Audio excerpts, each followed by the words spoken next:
جب ہماری حواس کی کھڑکی کھلتی ہے تو جس چیز پر بھی نگاہ اس کی پڑتی ہے تو اللہ تبارک و تعالیٰ اسی چیز میں وہ اللہ تبارک و تعالیٰ کی نشانی اس کو دکھائی دیتی ہے۔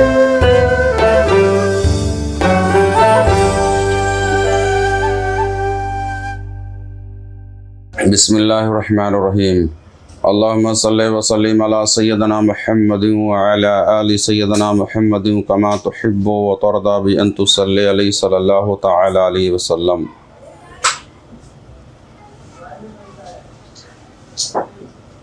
یہ قالب یعنی یہ وجود جو اب تک کے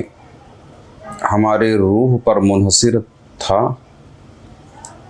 ایک ایسا مقام آتا ہے کہ روح عشق پر منحصر ہو جاتی ہے۔ یہ کیفیت حاصل ہونے کے بعد روح بارگاہ احدیت کے پردوں کے طرف پرواز کرتی ہے۔ یہ سب کیسے ہوتا ہے انشاءاللہ تبارک و تعالی اس گفتگو میں ہم آپ کو سمجھانے کی کوشش کریں گے۔ جیسے نومولود بچے کو پرورش دینے کے لیے، یعنی پیدا ہونے والے بچے کے لیے ماں کی ضرورت ہوتی ہے، یعنی جس میں ظاہری کی پرورش ماں کے دودھ کے شیر مادر کے ذریعے ہوتی ہے، ویسے ہی ہماری روح کی پرورش کے لیے پیر کامل کی ضرورت ہوتی ہے۔ ہمارا جسم جو پرورش پاتا ہے، تربیت پاتا ہے، توانائی حاصل کرتا ہے ماں کے ذریعے، ماں کے دودھ کے ذریعے، ویسے ہی ہماری روح جو پرورش پاتی ہے، توانائی حاصل کرتی ہے، روح کی ترقی کے لیے پیر کامل کی ضرورت ہوتی ہے۔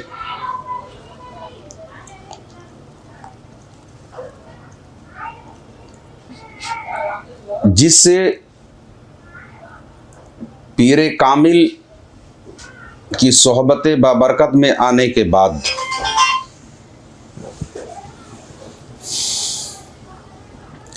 ایک طرف اسے طریقت کی چھاتی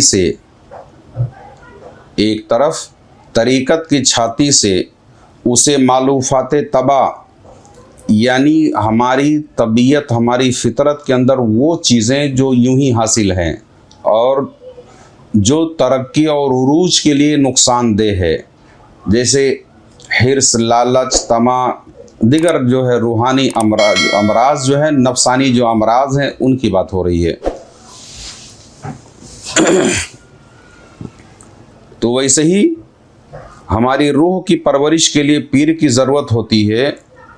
اور روح کی پرورش میں پیر کا دو کردار ہوتا ہے۔ ایک طرف سے طریقت کی چھاتی سے اسے جو دودھ اس کو ملتا ہے تو معلوفات طبع، یعنی وہ چیزیں جو ہمارے عروج میں، ہماری روحانیت کی سفر میں نقصان دہ ہیں، چیزوں سے قطع تعلق کا دودھ دیتا ہے۔ یعنی یہ طریقت کا جو شیر دودھ اس کے شکم میں پڑتا ہے، اس کی روح کے اندر جو داخل ہوتا ہے، اسے اس کے اندر ان چیزوں سے تعلق توڑنے کا جذبہ ملتا ہے، یعنی اس کی طبیعت کا میلان ادھر سے ہٹ کے اصول اللہ کے طرف آنا شروع ہو جاتا ہے۔ وہی دوسری طرف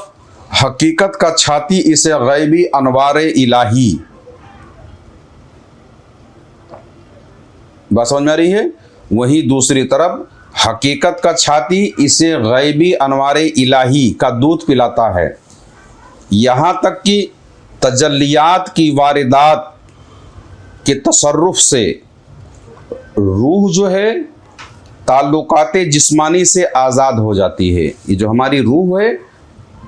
تعلقات جسمانی سے آزاد ہو جاتی ہے، یہاں تک کہ صفات بشری کی قید سے آزاد ہو جاتی ہے۔ یہاں تک کہ ہماری روح جو صفات بشری ہے اس کی قید سے اس کو رہائی مل جاتی، آزادی مل جاتی ہے، اور یہ آزادی ملنے کے بعد فطرت اولا کی حد تک پہنچ جاتی ہے، یعنی اعلیٰ طرح کی فطرت جو ہے، اعلیٰ طریقے کی جو صفت ہے اس کی طرف بڑھ جاتی ہے، یعنی یہ رذائل کو ترک کر کے خصائل کے طرف جو ہے، خوبیوں کے طرف جو ہے یہ بڑھنا شروع ہو جاتی ہے، یہاں تک کہ یہ ہونے کے بعد، یہاں تک کہ یہ آگے بڑھتے ہوئے یہاں تک کہ الستو بربکم کے خطاب سننے اور بلا کے جواب دینے کی مستحق ہو جاتی ہے۔ جو میثاق کے اندر اللہ تبارک و تعالیٰ نے الستو بربکم فرمایا تھا تو تمام روحوں نے بلا کہا تھا، تو اس کی کہنے کی جو حقیقی معنوں میں اس کی یہ مستحق ہو جاتی ہے۔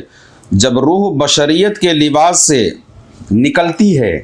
جب روح ہماری ان لباس بشریت سے کیا نام ہے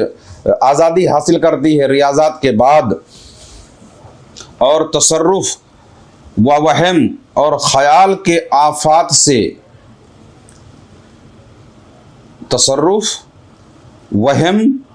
خیال کی آفات اس سے منقطع ہو جاتے ہیں، یعنی یہ خیال کی دنیا، تصرف، ان سب چیزوں سے مرابع اور اوپر کی بلندیوں پہ جاتا ہے، اس سے منقطع ہو جاتی ہیں، تو پھر جو کچھ بھی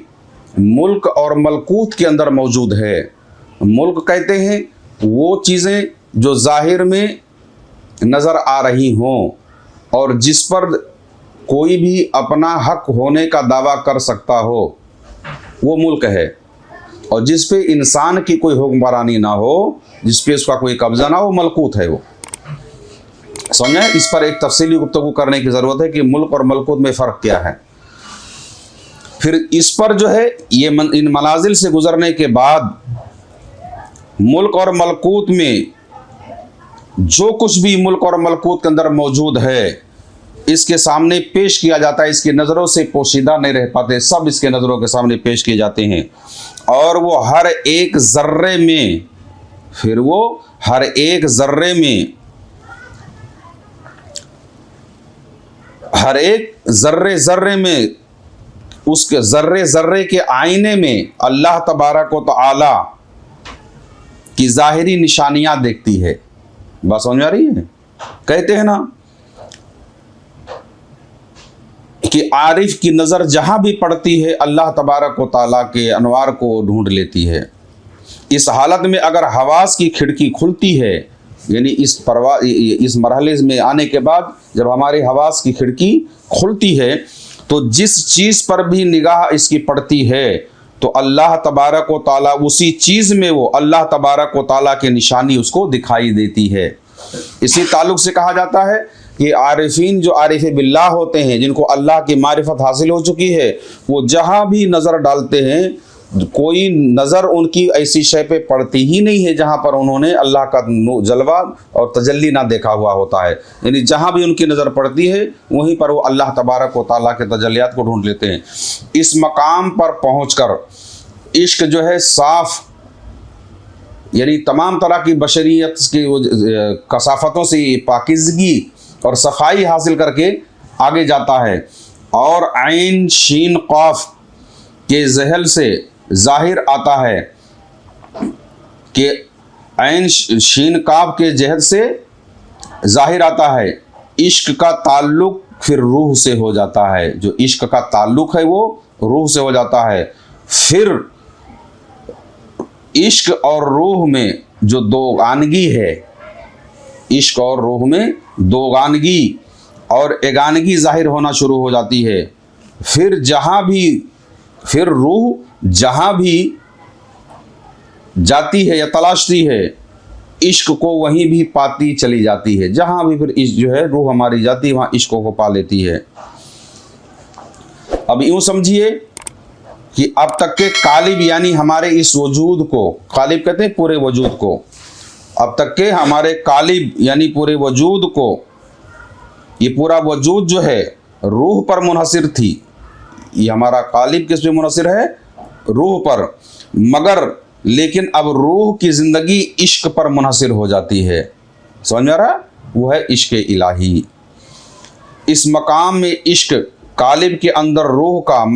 قائم مقام ہو جاتا ہے اور روح کا نائب بن جاتا ہے، اور وہ جمال سمدیت کی شمع، وہ جمال سمدیت کی شمع کا پروانہ بن جاتی ہے، اور ظلمی اور جہولی دونوں پروں کی مدد سے جو اسے عناصر سے حاصل ہوا ہے، عناصر کے تعلق سے اسے حاصل ہوتے ہیں، اور عناصر کا تعلق بھی یہی تھا کہ بارگاہ احدیت کے پردوں کی طرف پرواز کرتی ہے، اور سرمست عاشقوں کی طرح عشق کے ہی نغمے ہر جگہ وہ گاتی ہے اور نعرہ لگاتی ہے، ہر جگہ پھر وہ عشق کے ہی نغمے سناتی ہے، ہر ذرے میں جہاں کہیں بھی وہ نظر پڑتی ہے اس میں ہی وہ جمال الہی اللہ تبارک و تعالیٰ کے نور کو ملاحظہ کر لیتا ہے۔ اللہ تبارک و تعالیٰ کی بارگاہ میں دعا ہے مولا کریم تمام بچے جو سلوک کی منزلیں طے کر رہے ہوں اپنی معرفت نصیب فرمائے، آمین ثم آمین برحمتی کا یا ارحم الراحمین۔ اگر آپ بھی کچھ روحانی خدمت کرنا چاہتے ہیں تو اس چینل کو سبسکرائب کریں اور اس کا لنک بھی شیئر کریں۔